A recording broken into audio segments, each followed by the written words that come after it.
Hello, today is June 24th, 2015, and this is Zesty Panda with another video. Some of you may remember a few days back I purchased the compact Presario laptop as you see here. It had floppy hinges, and after I stopped filming the video I was inspecting it and I was noticing that a lot of the plastic was breaking off. It had become brittle for some reason, and then the screen decided that half of it wanted to go out, so half of the screen stopped working, and then the backlight stopped working, so it was essentially dead, screen-wise. So, what I've done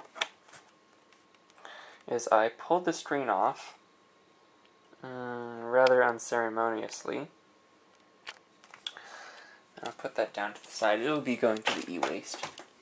And then, rendering this computer still usable, but it doesn't have the screen. So I connect it up using the AC adapter there, and then connect it to the VGA. So I have a semi-portable Windows and DOS gaming machine for light gaming, not 3D gaming. And you're probably wondering also why this title is well, the name of it is Thrift Shopping. Well, a couple of days back, I got the compact and some other things at a thrift shop. Well, I came by today, the 24th, and I was looking at what they had, and I had noticed that they had a few IBM ThinkPads previously, but they were way too expensive. They were like $8, and it was as-is, parts only. I didn't want to gamble $8 on something that may just be complete junk. So, they have reduced the price. For $3.95, I grabbed this IBM ThinkPad 600,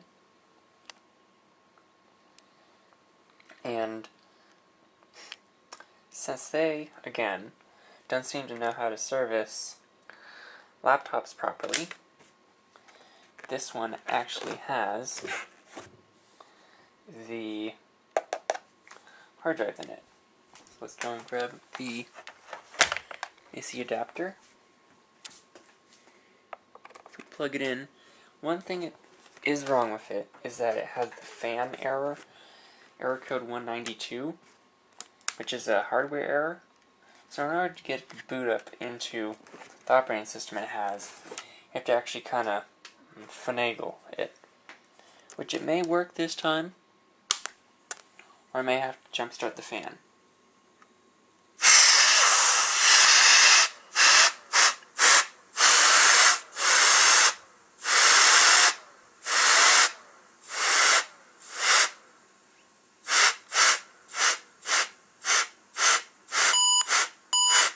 Okay, so 192.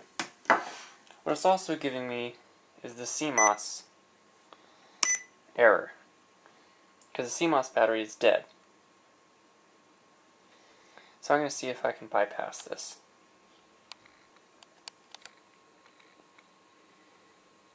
Once you do manage to get the fan error sensor to bypass, you're greeted with the boot up screen for, and I can't zoom, for Windows NT 4.0. If you hit enter and let it boot through, let's remove the sticker.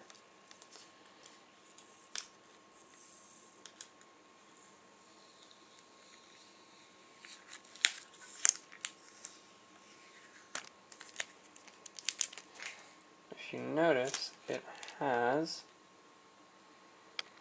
224 megabytes of RAM. It has a Pentium 2, 266 megahertz.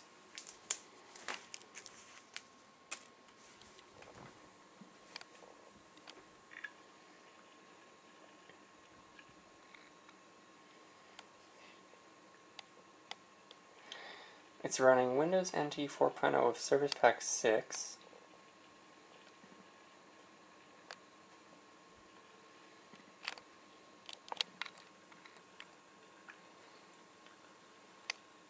Now I'll just do the Control-Alt-Delete to boot into the system. Even though it says administrator, there's no password on the system.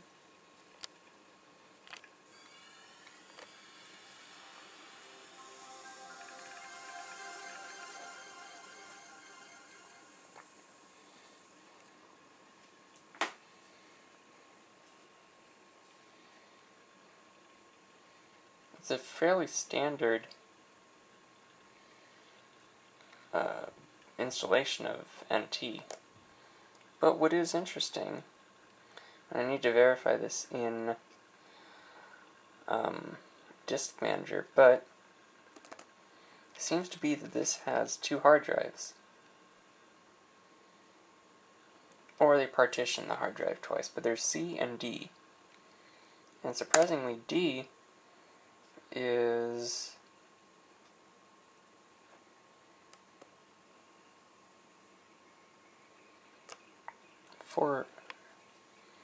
drive D is 4 gigabytes, and the C drive is only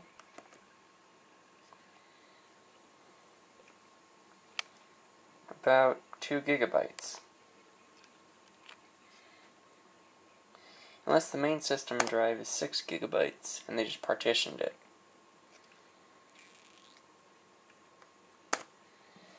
So I can go over to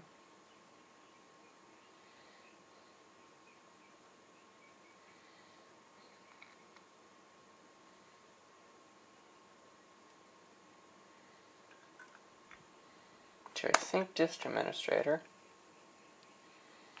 And it should tell me that my suspicion was right. The physical hard drive is 6 gigabytes and it's been partitioned in half.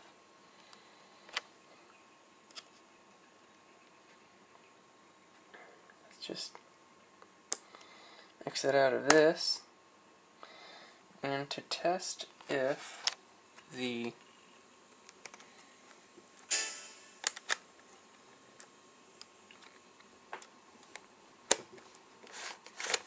I wonder if the Wi-Fi card works.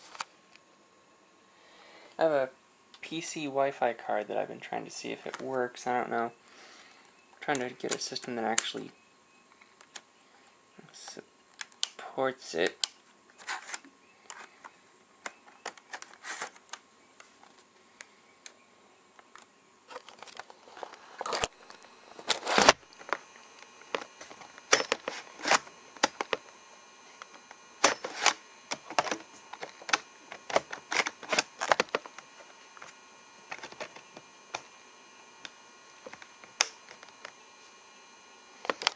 So let me go over to the control panel,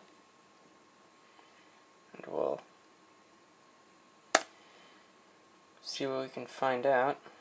The actual little mouse nub thing still actually works, even though it's really, well, not in good condition. It still works perfectly, because that's what I've been using to control the mouse cursor, as you can see. Go over to Start menu.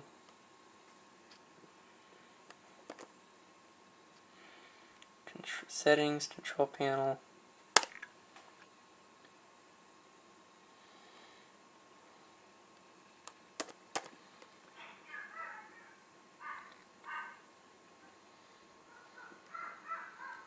Since I've never used NT 4.0, I don't know if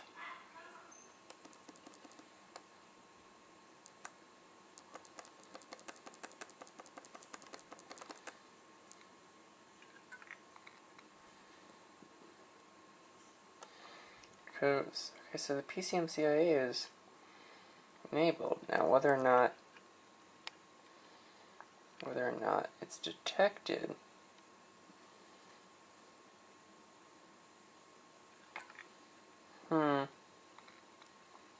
here we are, PC card.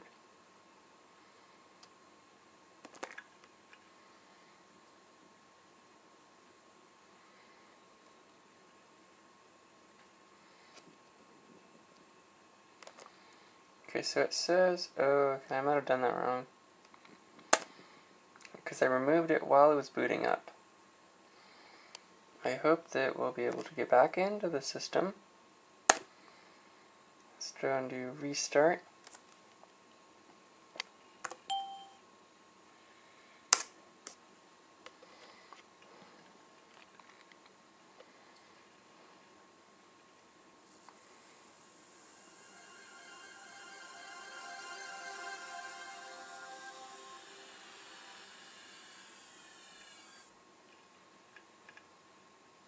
I've always liked the IBM business model laptops. Any company that produces business model laptops I usually try to get, because I find that the build quality is much better than consumer grade laptops. So like the Toughbooks and the ThinkPads and computers like that. I actually don't own any Toughbooks right now.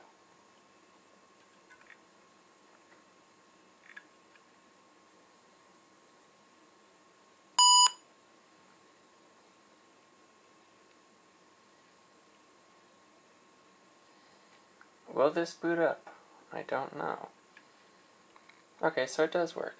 So let's go through that. It's loading the operating system. While it does that, let's go over some of the software I got. You may remember when I did the package episode, I got a copy of this. Well, when I was at my local thrift shop, they also had this copy, this exact copy there, so I got it for 65 cents. And the disc and everything is there, and the manual, and it's not scratched or anything. The next thing I got was Command & Conquer Tiberian Sun, includes both CDs. And let's just flip this up to show. CD2, CD1.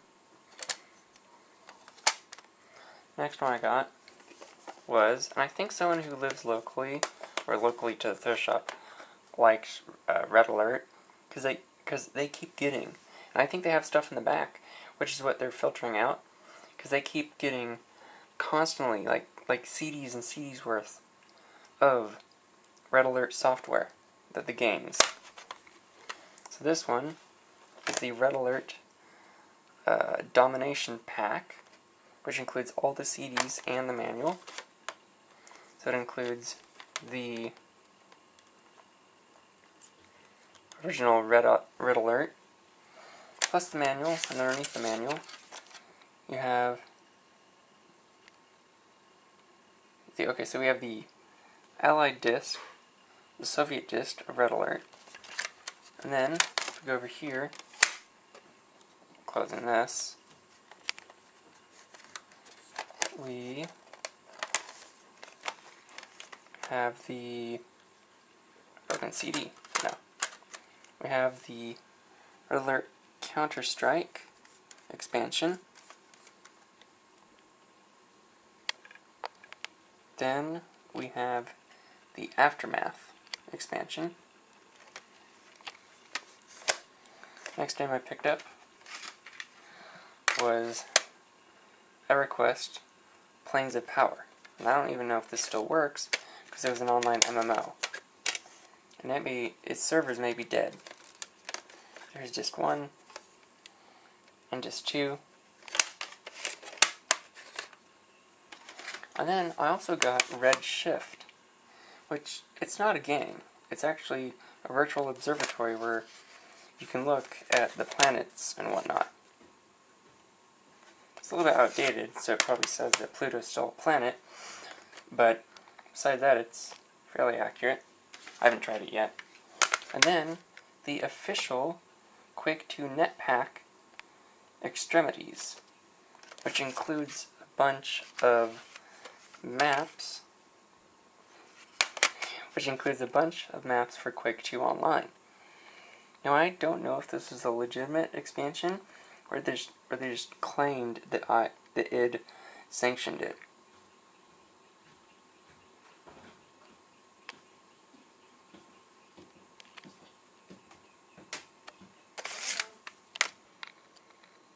Well, the system's finally started up, but I don't think the card is functioning because it's recognizing it as an unknown device. So it might just be junk. I don't know. Then the next game that I got was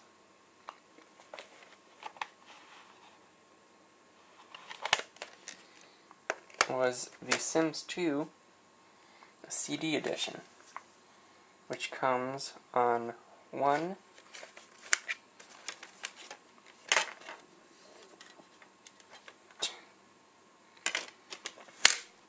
2, 3, 4 CD-ROM discs, as opposed to the DVD edition. This is just the base Sims 2. This doesn't have any expansions. It's not the double deluxe one. Then I grabbed, Tony La Russa Baseball 2. I grabbed it because it was for DOS, and it was old. And this guy has a story behind it. When I was little, I used to play the Living Books games. They're really fun, etc., etc. Well, they always came with demos. One of the demos was Arthur's Birthday. And seeing as software was extremely expensive in the 90s, my family couldn't afford to buy every single game that I wanted. So I'd play the demo for Arthur's Birthday over and over and over because it was fun and etc. So I saw this, copy of Arthur's Birthday. Okay, might as well throw it in the cart. I forgot to check what was inside. It is not Arthur's Birthday. It is a copy of Barbie Storymaker. Yeah. And don't worry, I checked all the other cases. I checked the baseball game and Sims 2 and Quake expansion and all the Red Alert. But I forgot to check the Arthur's Birthday game CD. Yeah.